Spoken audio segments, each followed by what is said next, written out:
এই সেই আমাদের গ্রাম বাংলার ঐতিহ্যবাহী চালের আটার ডাল। তো এখানে আমাদের সব ধরনের উপকরণ রেডি। তো সর্বপ্রথম আমরা ডেকটি চুলায় বসিয়ে দেবো। বসিয়ে দেওয়া শেষ হইলে আদা, মরিচ, পেঁয়াজ বাটাগুলো আমরা ডেকের ভিতর দিয়ে দেবো। দেওয়া শেষ হইলে আমরা কিছু পরিমাণ তেল দিয়ে সেগুলো সুন্দর করে ভাজিয়ে নেব। তো সর্বপ্রথম আমরা চালের আটাগুলো দুইটা বোলের মধ্যে সমান করে ঢেলে নেব। তারপর সেই চালের আটার গুঁড়োগুলো ডেকের ভিতরে ঢালিয়ে নেব। তারপর কিছুক্ষণ ঢেকে রাখবো।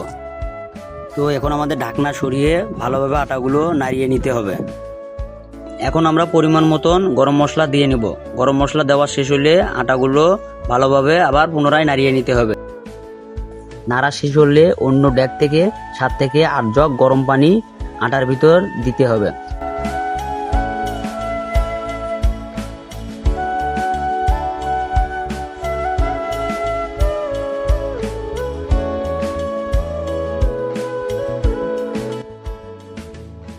তো প্রয়োজন মতো মশলা দেওয়া শেষ হয়ে গেলে আমরা আটাগুলো আবার ভালো করে নাড়িয়ে নিব।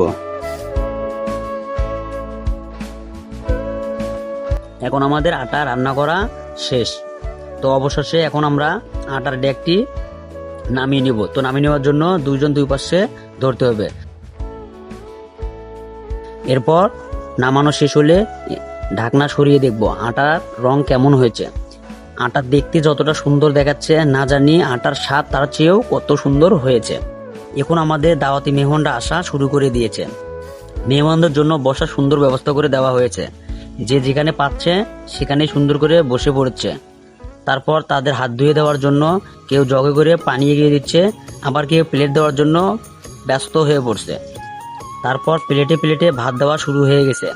এরপর ভাত দেওয়া শেষ হলে আমাদের ঐতিহ্যবাহী চালের আটা দেওয়া শুরু হয়ে গেছে, যার জন্য আমাদের মেহমানরা এতক্ষণ ধরে অপেক্ষা করতেছিলেন। অবশেষে মেহমানরা সেই স্বাদের ঐতিহ্যবাহী আটার ডাল খাওয়া শুরু করে দিল।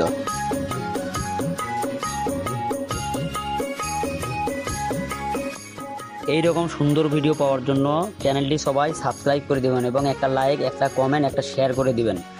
এবং আপনাদের সবার দাওয়াত রইল আমাদের গ্রাম বাংলার ঐতিহ্যবাহী চালের আটার ডাল খাওয়ার জন্য।